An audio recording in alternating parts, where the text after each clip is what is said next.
Depuis le coup d'État militaire du 26 juillet 2023 contre le président Mohamed Bazoum, la tension sur le Niger ne faiblit pas. Le pays subit à la fois la pression de menaces d'une intervention armée de la Communauté économique des États de l'Afrique de l'Ouest CEDEAO, ainsi que la suspension des programmes d'aide de la communauté internationale. Cependant, le Mali, pays voisin du Niger, affiche son soutien aux militaires au pouvoir. Les dirigeants maliens privilégient un règlement par la voie diplomatique de la crise nigérienne.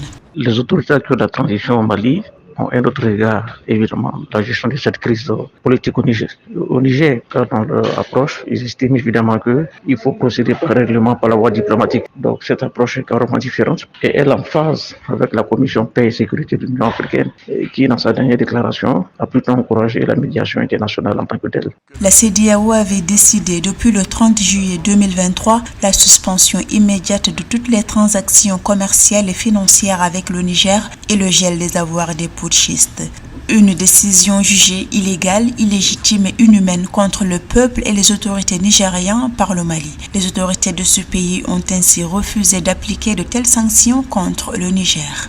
Donc il faut comprendre déjà que le Niger, le Mali, le Burkina Faso, ils sont quasiment dans la même ligne de mire de la CEDEAO. Donc on peut déjà comprendre qu'il y a une solidarité déjà entre ces deux gouvernements en vue de pouvoir contrarier les effets néfastes engagés par la sanction en tant que telle. Je rappelle déjà la dernière visite organisée par l'ancien chef d'état-major de l'armée nigérienne, le général Modi Salif, qui dès le lendemain du coup d'État a fait une visite officielle à Bamako pour évidemment solliciter le soutien du gouvernement actuel au Mali. Avec le Burkina Faso, le Mali a lancé un appel à la responsabilité de l'Organisation des Nations Unies et de l'Union africaine d'empêcher toute intervention militaire au Niger.